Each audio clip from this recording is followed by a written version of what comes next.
Hello guys, it's Natasha O again here with you for another Wellness Wednesday. Today we'll be talking about building your self-esteem after a divorce or a huge breakup. I'm going to give you my 5 things that I do, and probably a bonus one, which I think is funny because, balance to what I did to get through mine. So let's get started. Number 1, focus on yourself. It's pretty much no more time for comparisons, no more time for basically just putting yourself back in that place to where you wish, I wish this, I wish that, I should have said this, I should have said that. Pretty much just find yourself. Who are you? The life that you want to have, the person that you want to be, what does that look like? Who does the person that you want to be look like? Where does she go? What stores does she frequent? How does she feel on a daily basis? How does she freaking smell? For me, every day, I just get up and I have to remember that. Just remember that every day. And it happens to the best of us that we even know more about our exes than we do about what we want and what we like. I mean, if you've been with them for years and years and you've catered to them, you're gonna know that. So make sure that you take the appropriate time to gather yourself, because you don't want to attract any more people like that person you just left. Number 2, take action on yourself. And what I mean by that is, have you let yourself go? Are you just wallowing? Did you stop doing the things that make you feel attractive? Don't do that. Do not do that. Every single day, without fail, even if I'm not going anywhere, I make sure I at least put on some lip gloss, some mascara. If makeup isn't your thing, that's fine. Put on some gloss. Make sure you shower. Your workouts, do not neglect that, because you need some of that energy to leave you. Kiara Lachey has mile walk videos that you can do on YouTube. The link is in the description, which saved me so much when I felt like being lazy, when I didn't feel, honestly, I didn't feel worthy of working out. It sounds really weird, but you don't feel worthy of doing the things that you used to do. You don't feel worthy of feeling good just because you're at this low spot. And I'm telling you, that is not true. Get some energy and life back into you. Your life was meant to be lived, and you are so worthy. Get out the bed, take a shower, do your yoga. Even if you get back in bed and it's a Netflix and chill sort of day, I don't even say keep up the same routine, because your routine might remind you of that person. Put a little bit of new in it, but make sure you're taking care of yourself, because like I said, it's completely your time.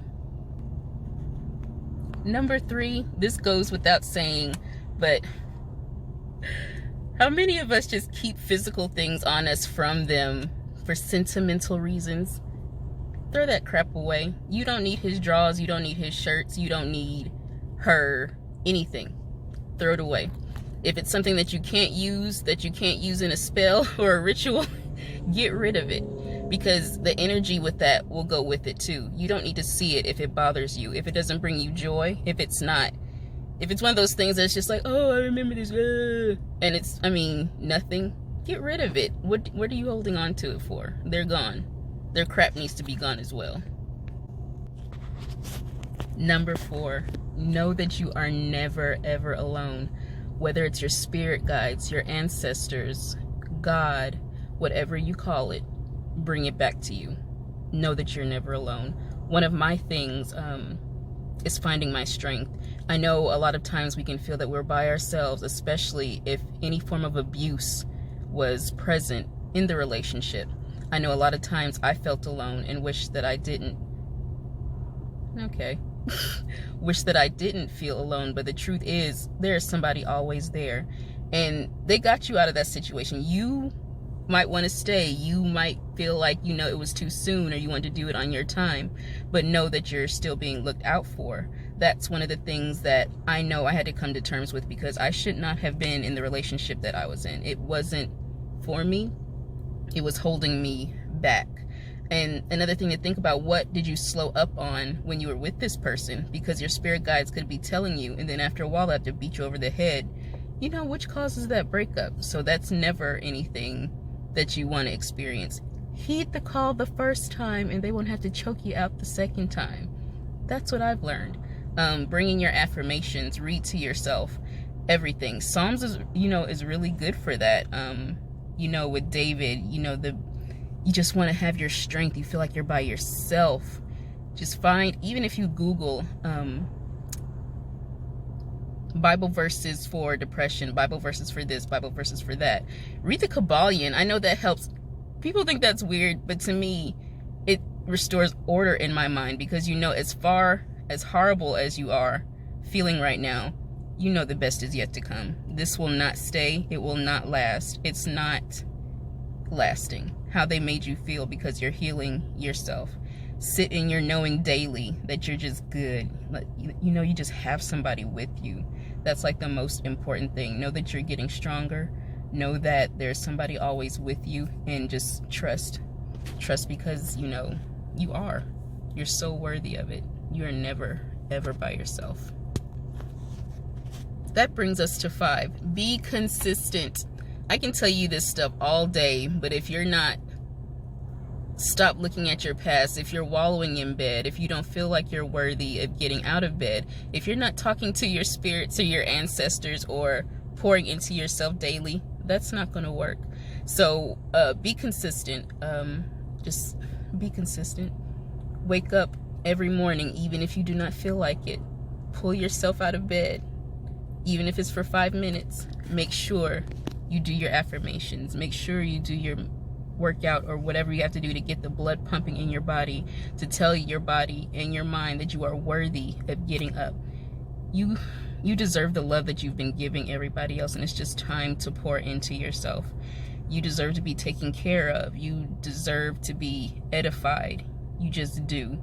And even if you don't feel like it yet, walk in it before you get to it. So that way, for the next person, if you do decide to be with somebody else, you'll be full.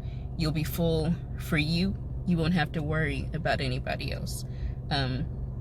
Please get some of that goodness for yourself, so you won't be attracting any more dusties. I don't care if you're lesbian. I don't care if you're bi. I don't care if you're straight. Your mind is still your mind, and if it's messed up, whoever you attract is going to be sucky.